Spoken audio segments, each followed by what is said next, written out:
नमस्कार। मेरा पूरा देश सुन रहा है। राष्ट्र की आवाज 140 करोड़ लोगों की, एक ही आवाज, आपके साथ मैं हूं सरफराज। मैं सरफराज सैफी आपको बताना चाहता हूं, लोकसभा चुनाव के 6 चरण पूरे हो चुके हैं। अब 7वें चरण की लड़ाई बाकी है। 7वें चरण में 8 राज्यों की 57 लोकसभा सीटों पर 1 जून को वोटिंग है। आखिरी दौर में बाजी मारने के लिए तमाम राजनीतिक दलों ने पूरी ताकत झोंक दी है। एक एक वोट के लिए भीषण लड़ाई है और इस चरण में प्रधानमंत्री नरेंद्र मोदी की वाराणसी सीट पर भी परीक्षा होनी है।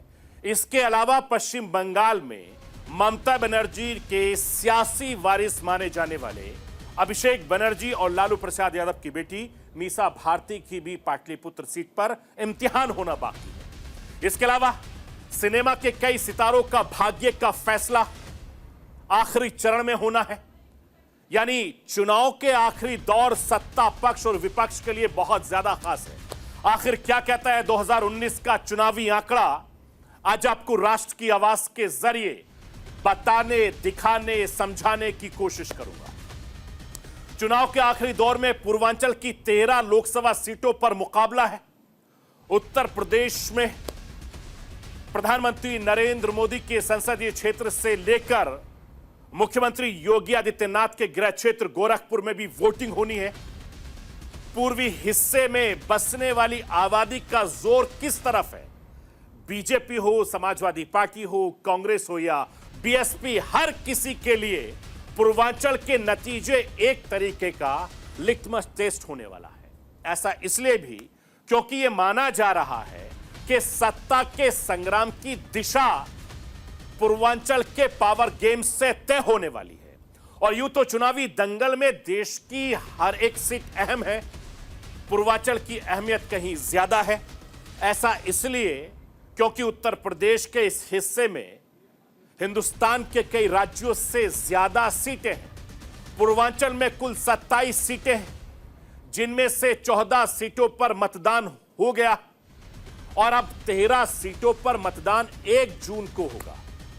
ऐसे में पूर्वांचल पर किसका जोर है? क्या है पूर्वांचल की जनता का शौर? यह आज आपको राष्ट्र की आवाज के जरिए बताने, दिखाने, समझाने की कोशिश करूंगा। आखिरी चरण में बिहार में 8 सीटें बाकी हैं, लेकिन 4 सीटें ऐसी हैं जिन पर उत्तर प्रदेश की पूर्वांचल की छाप नजर आती है। और इस चरण में पूर्वांचल की कुल 17 सीटों पर वोटिंग होनी है। बिहार के 4 पूर्वी सीटों पर बीजेपी का कब्जा है और इस बार ज्यादातर सीटों पर एनडीए और महागठबंधन के प्रत्याशियों में सीधी टक्कर है। हालांकि कुछ सीटों पर मामला त्रिकोणीय है, जिसमें मुकाबला दिलचस्प हो गया है। इसमें काराकाट की भी सीट शामिल है, जहां भोजपुरी स्टार पवन सिंह बीजेपी से बगावत कर चुनावी मैदान में डटे हैं। ऐसे में काराकाट पर मुकाबला बेहद दिलचस्प हो गया।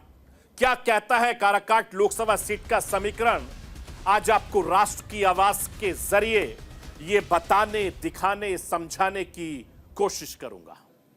मैं अपने हिंदुस्तान के कोने कोने की आवाज को दिल्ली तक पहुंचाता हूं, दिल्ली की आवाज को देश दुनिया के कोने कोने तक पहुंचाता हूं। नेताओं की आवाज को मैं आम लोगों तक पहुंचाता हूं, आम लोगों की आवाज को मैं अपने देश के हुक्मरानों तक पहुंचाता हूं। आपकी आवाज से मिलती है मेरी आवाज और बन जाती है राष्ट्र की आवाज।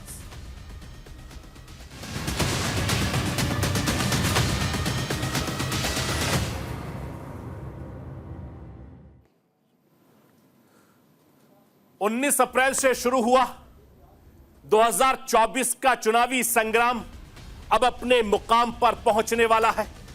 बस आखिरी फेज की वोटिंग बाकी है।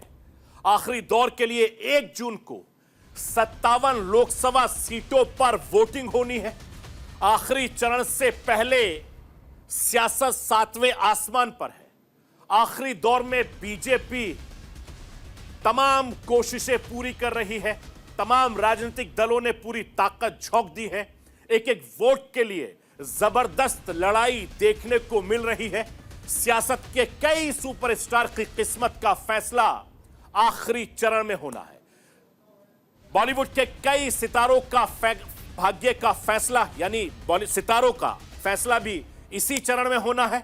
7वें चरण की लड़ाई में हिंदुस्तान के कई सुपर वीवीआईपी सीटों पर मतदान होना है। क्या गोरखपुर से रवि किशन को फिर से जीत का वरदान मिलेगा? क्या मंडी से कंगना रनौत का खाता खुलेगा? काराकाट की जनता का मूड क्या है? यदुवंशियों की सीधी जंग में पाटलिपुत्र किसे चुनेगा? पटना साहिब का वोटर आखिर किसकी सुनेगा?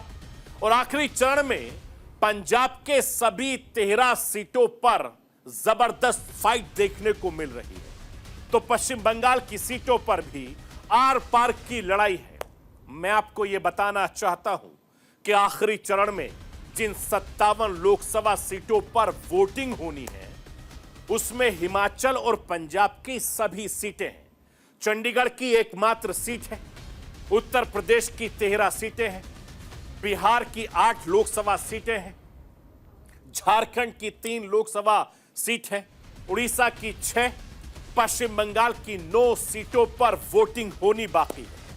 मैं आपको यह भी बताना चाहता हूं कि 7वें चरण की जिन 57 लोकसभा सीटों पर मतदान होना बाकी है, साल 2019 में उन लोकसभा सीटों पर बीजेपी का प्रदर्शन काफी ज्यादा अच्छा रहा है और 2019 के लोकसभा चुनाव में इन 57 सीटों में से भारतीय जनता पार्टी ने 25 सीटें जीती थी। अगर पूरे एनडीए की अगर मैं बात करूं तो 32 सीटें एनडीए जीतने में कामयाब रहा, जबकि कांग्रेस को सिर्फ 8 सीटों से संतोष करना पड़ा था। यूपीए को 9 सीटें ही मिली थी और दूसरे दल को राजनीतिक दलों को 14 सीटें मिली थी। मैं आपको यह बताना चाहता हूं कि 2024 के आखिरी चुनाव का दौर सत्ता पक्ष विपक्ष के लिए काफी ज्यादा अहम है और इस आखिरी चरण में बीजेपी और कांग्रेस दोनों ही ज्यादा से ज्यादा सीटें जीतने में बढ़त हासिल करने की तैयारी में है। इसीलिए दोनों ही तरफ से जीत के दावे किए जा रहे हैं। मैं राष्ट्र की आवाज के जरिए हिंदुस्तान के प्रधानमंत्री नरेंद्र मोदी, कांग्रेस के नेता राहुल गांधी को सुनवाना चाहता हूं। सुनिए कि इन सीटों पर किस तरीके से अपनी सियासी बिसात ये लोग बिछाए हुए हैं। 4 जून 2024 ये तारीख भारत का भविष्य तय करने जा रही है। अमृत काल के संकल्प, विकसित भारत का निर्माण, 140 करोड़ सपने,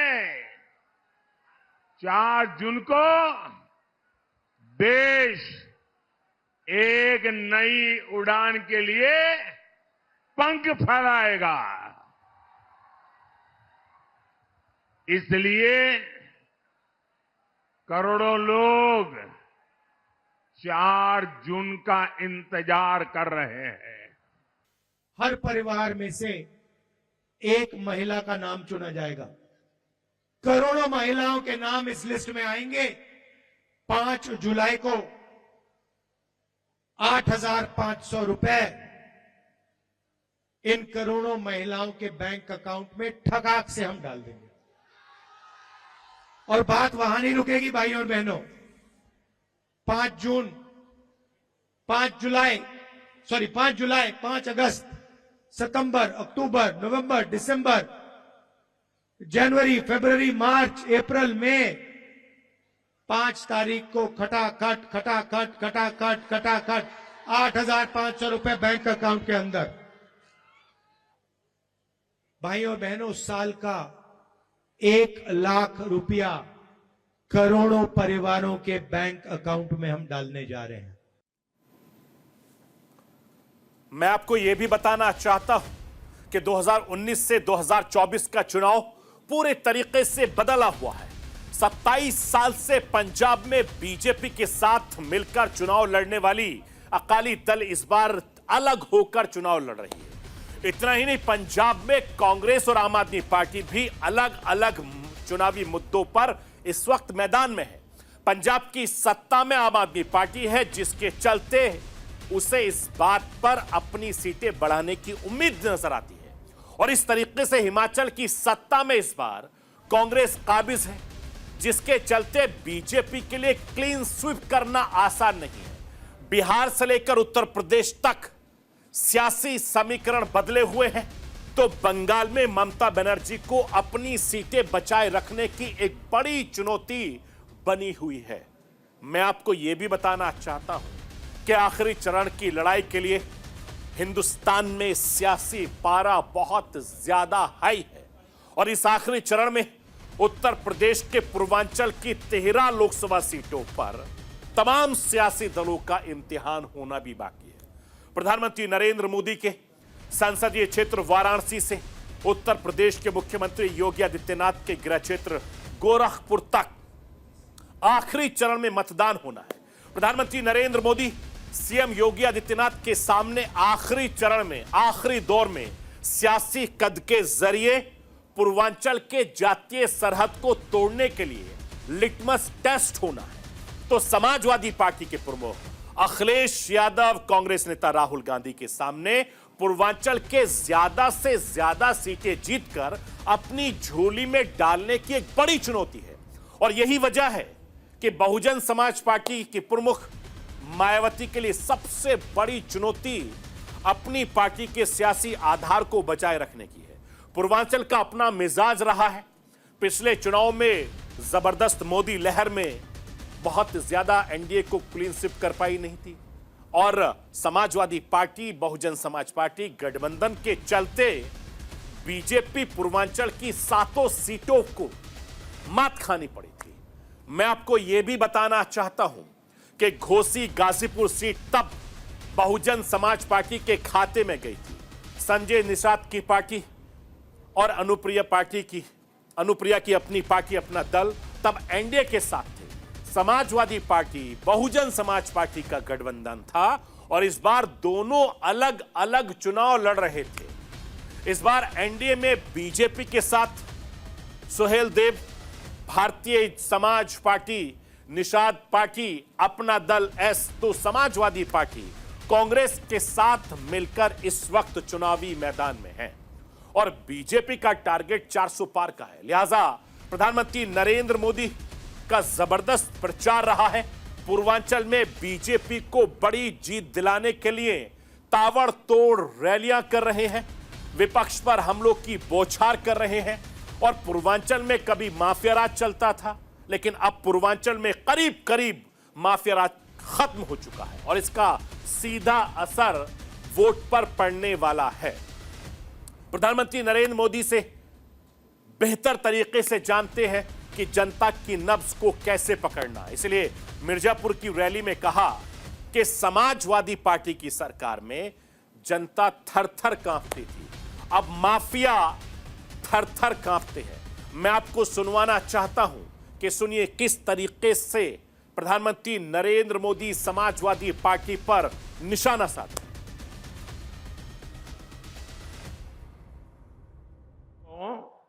मिर्जापुर को तो इन्होंने बदनाम करके रखा था। इन्होंने पूरे यूपी को, पूर्वांचल को माफिया का सुरक्षित ठिकाना बना दिया था। जीवन हो या जमीन कब छिन जाए कोई नहीं जानता था। और सपा सरकार में माफिया को भी वोट बैंक के हिसाब से देखा जाता था। अब ऐसा नहीं है। अब हां, हमारे योगी जी और उनकी पूरी सरकार मेरा जो स्वच्छता अभियान है ना, उसको बड़ी बहादुरी से आगे बढ़ा रहे हैं। यहां बराबर सफाई चली है। सपा सरकार में पहले जनता थर-थर कांपती थी, अब भाजपा सरकार में माफिया थर-थर कांप रहा है। मैं आपको ये बताना चाहता हूं और याद कीजिए, चुनाव की तारीखों के ऐलान से पहले अखिलेश यादव ने पीडीए यानी पिछड़ा दलित अल्पसंख्यकों के गठजोड़ के दम पर लोकसभा में विजय का बिगुल फूंक दिया था, जिसकी अग्नि परीक्षा पूर्वांचल की जमीन पर होनी है, क्योंकि वो पूर्वांचल ही है जहां राजनीति की धुरी धर्म के रास्ते नहीं बल्कि सामाजिक समीकरणों की विसात पर लड़ी जाती है। और ये तमाम राजनीतिक दलों के नेताओं को अच्छे से पता है, इसलिए पूर्वांचल में आकर तमाम दल जाति कार्ड खेलना नहीं भूलते। मैं राष्ट्र की आवाज के जरिए प्रधानमंत्री नरेंद्र मोदी अखिलेश यादव को सुनवाना चाहता हूं। सुनिए किस तरीके से जाति समीकरण को लेकर पूर्वांचलों के लोगों को लुभाने के लिए अपनी अपनी बात जनता के सामने रख रहे हैं। मैं पूर्वांचल को, घोसी के लोगों को इंडी गठबंधन की बहुत बड़ी साजिश से सतर्क करने आया हूं। सपा कांग्रेस का इंडी गठबंधन सभी जातियों को आपस में लड़ा रहा है। ये लोग चाहते हैं दलित, ब्राह्मण, राजपूत, भूमिहार, चौहान, बनिया, यादव, मल्लाह, कुर्मी, कुशवाहा, राजभर, कुमार, गौंड, कायस्थ, सिंधी, ऐसे सब वो आपस में झगड़ा करके कमजोर हो जाए। डायलॉग कुछ इस तरह का है कि वो कहते हैं हमारी जान चली जाएगी, लेकिन आरक्षण पिछड़ों का नहीं छीनने देंगे। सच्चाई ये है, न उनकी जान जा रही है, न वो जान जोखिम में कर रहे हैं। इन्होंने पिछड़े, दलित और आदिवासियों का आरक्षण छीना है। पी का मतलब है पीडीए, पी से पूर्वांचल भी है, पी से प्रोग्रेसिव भी है।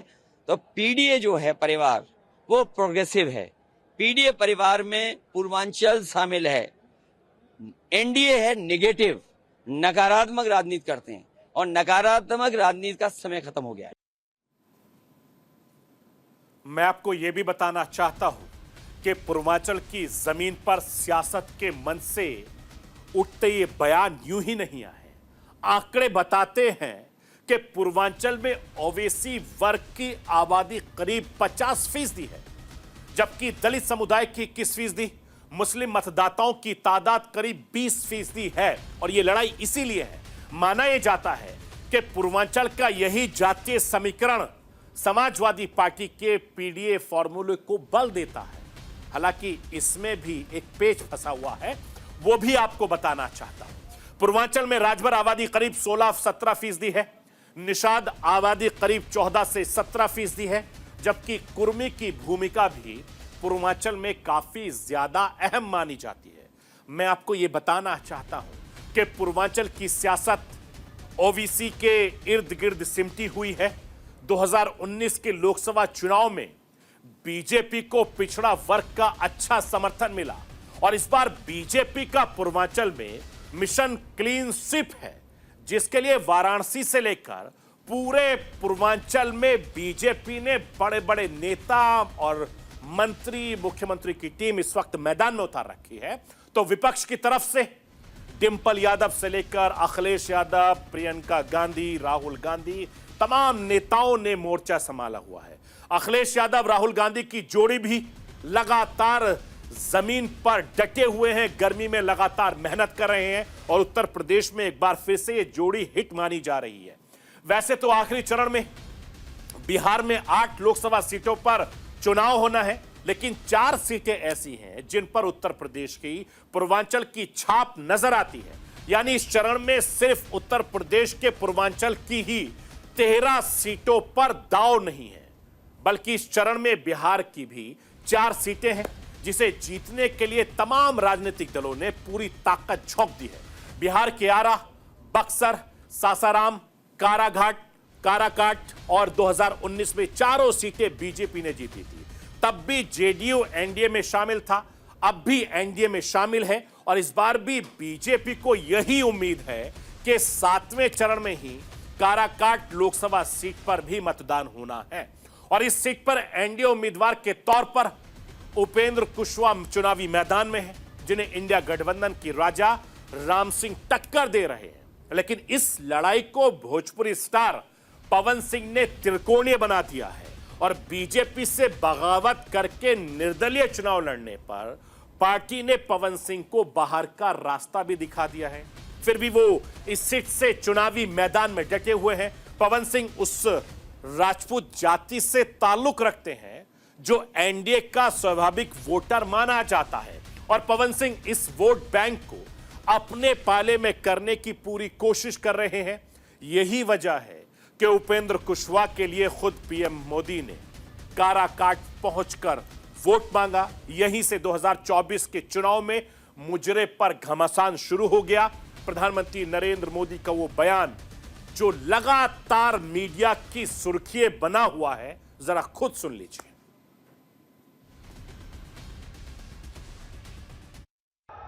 कांग्रेस के शाही परिवार ने इसके विषय में मुंह पे ताला लगा दिया है। क्या कभी कांग्रेस के शाही परिवार ने बिहारियों के इतने बड़े अपमान के लिए बिहार से माफी मांगी क्या? बिहारियों से माफी मांगी क्या? और ये इनको लालटेन लेकर के मुजरा करने वाली जो जमात है, वे भी बिहारियों का अपमान हो रहा है और कांग्रेस के चरण चूम रहे हैं।